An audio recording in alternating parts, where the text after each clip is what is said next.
Growing up as a kid, I remember that there was a time when there was just a peak of quality of games where it came out so much to the point where it almost felt like it was too much, right? And I really do feel like a lot of our, older generation of, gamers, maybe even millennials, got spoiled completely of how much we had in terms of quality when it came to the multitude of different consoles that we grew up with and the multitude of different communities and impactful moments that happened in the gaming scene overall. But when I look at Blizzard Entertainment and I look at how they, work their games nowadays and how they push their main product, which is obviously, Midnight and the War Within, and one of the main key factors that I take from a lot of the, older gaming scenes that really lead into the new generation nowadays as well, is that one of the biggest things that players truthfully care about is that when a community happens and there is some type of passion or some type of flame that's lit behind it, people want to get involved. People want to see what it's all about, and they want to implement their own ideas to it as well.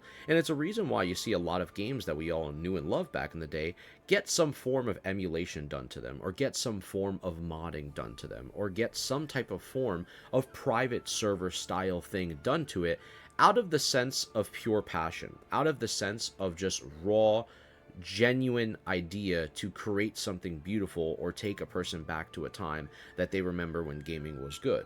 And the one thing that I love that gamers do is when they come together, they really start forming ideas. They really start forming creativity and thought processes of really wanting to make a product extended and give it another life, even if that game's life is no longer there and it's kind of dead to some people's eyes. And they try to bring some type of hype back to it.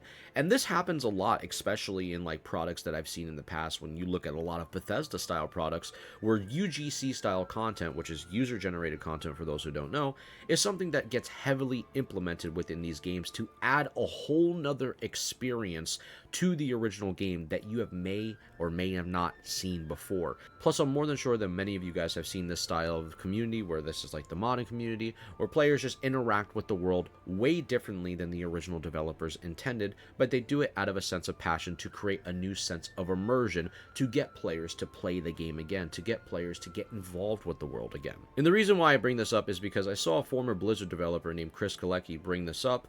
He is the founder of, at the current moment, Notorious Studios, and he's working on Legacy Steel and Sorcery. And he talked about the best next step with WoW would be to give the player tools and methods to create their own content and servers. You could still require a sub for all players playing unofficial servers, endless content, and save tons of dev costs the first UGC MMO. Now, in reality, I don't know if that is the first UGC style MMO. If that were to be created, I'm sure there is other styles of UGC out there. I don't have the information on me at the hand at the time, so I won't comment too much on that. And what really blows my mind is, like, I don't understand how Blizzard just doesn't outsource their work efforts and their materials and their investments into all these private server Andes who obviously clearly care about making the world bigger within the world of Azeroth, within the classic scene. There are so many private servers that are out there you probably don't even know the name of, and players are playing it by the numbers because they are just clearly tired of the current way Blizzard is going about their operations, and they want nothing to do with retail. They love the original world that they are playing in. So I don't understand why Blizzard is just not investing back into its community of players, even though they are no longer under your WoW subscription, but they clearly actually care about the product more than a lot of people over there at Blizzard do. And you can just save so much of your cost, so much of your investment, so much of your time, Blizzard, by putting the power into the hands of the community for once. It's kind of crazy to say that, but it almost seems like this is a way that this world is working nowadays, where more and more companies are putting the power of their tools and their kits into the hands of the players, and players are creating more passion projects and more of a following than actual developers are providing. And it's not to say that these developers have not done at least a decent job over the past several years, but you have to understand that there is a lot of brilliant minds out there that also play your game, Blizzard, and they're not only just players. Some of these might even be developers who play your game that are outside of just playing World of Warcraft. And maybe they are looking at the private server scene the most, and you see all the concepts and ideas that they come up with, and you ask yourselves, wow, we have to take that ideas for ourselves. But I honestly think the next best thing is really investing back into your community, back into the people that want to grow your product more than ever, back into the community that want to see this lifespan expand more than we've ever seen before. And it's a reason why I think I am a fan of like this current tweet from what Chris said, and also of the UGC style content, because a lot of people have a form of classic which works for them in their mind, and nobody knows what's the ultimate form of classic WoW.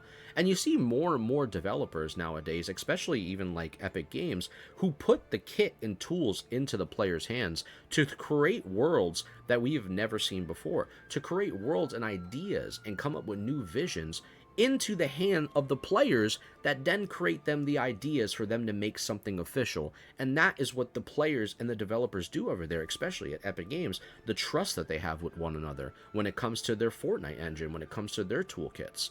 And you can see the same thing happen over here when it comes to Bethesda games, where they trust now their modders to provide a well-working experience with modding support, with current updates, with actual notoriety to the modding scene. And it's been happening for quite some time now, especially with the Fallout series, especially with the Elder Scrolls series.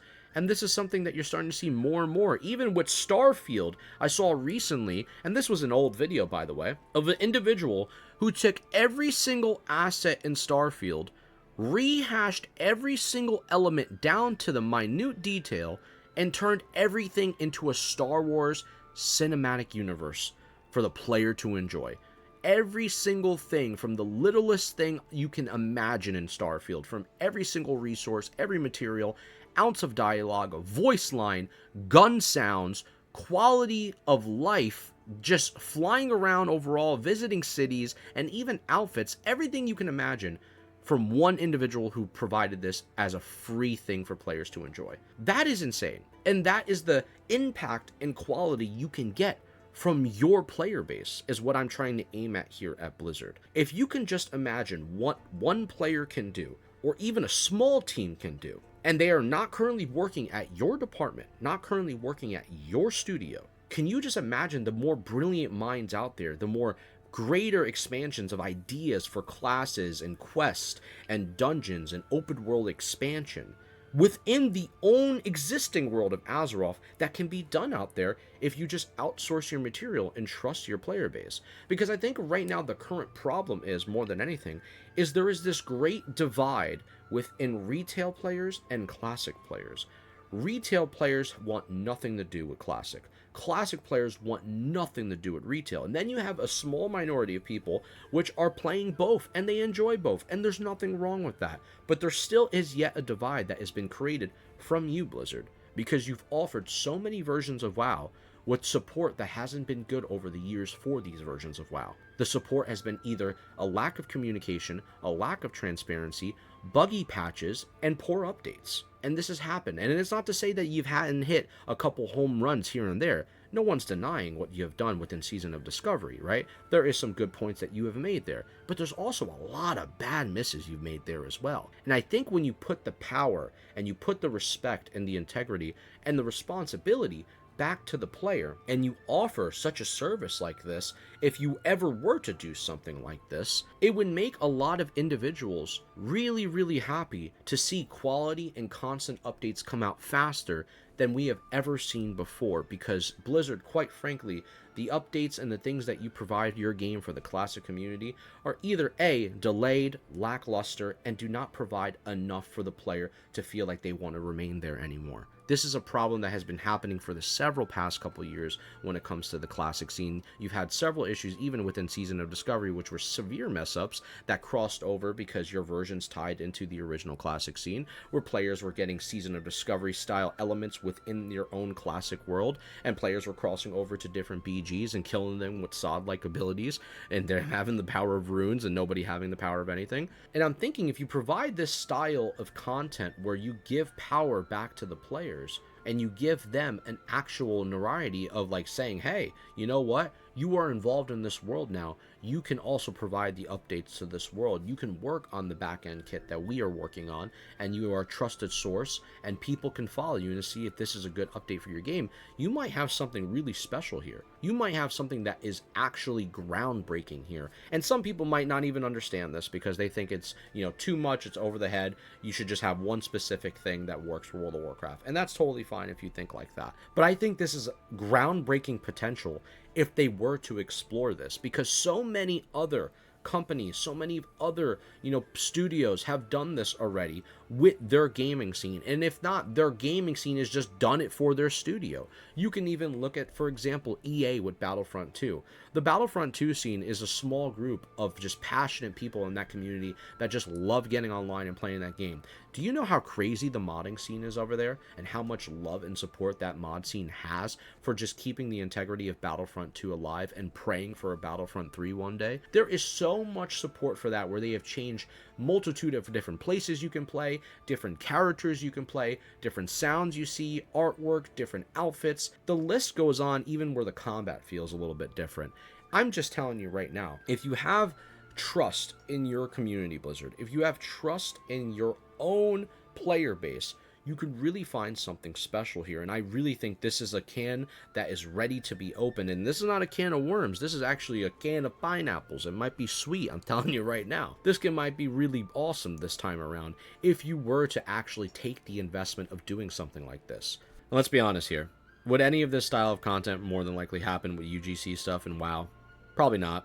I get that. I'm not dumb. You're not dumb. We understand that. But it's going to happen in the private server scene no matter what, where private server individuals are going to continue to make passion projects for classic World of Warcraft because they love what they do. And you could say what you want about Turtle WoW or any other version of, World of Warcraft that is on the private server scene, whether they do copyright or not. I get that. I'm well aware of it. But when it comes to the ideas, when it comes to the implementations, when it comes to the expression of, how much they love what they do, that can't be ignored at all. And imagine how many other players with great mindsets have ideas, probably more than Blizzard, probably more than the team has ever seen before, that are just waiting to be explored, but unfortunately they don't have the resources to do it. And I know a lot of these devs are more than likely playing these private servers and exploring and seeing, wow, like how much astonishing things they never even thought of. So I'm just saying, this is something that can possibly work in the future, and you never know, if this were to be explored, it could be something that is a whole new market for Blizzard Entertainment as a whole. That they could create a whole new scene and a whole new fire that gets lit under the ass of Blizzard Entertainment for the first time ever in a very long time. And I'm not talking about the hype of just waiting for the next retail WoW trailer, or waiting for the next TBC announcement, or waiting for the next mop phase update. I'm talking about something that can be hugely expressive for Blizzard in such a way that it can open up a whole nother side of revenue for them that is waiting to be explored here. This is a moment in time that I think Blizzard can really acknowledge and say, you know what?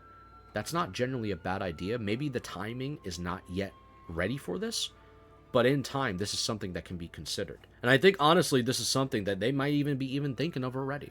Maybe they have this in their back pocket. Who knows? I'm not too sure.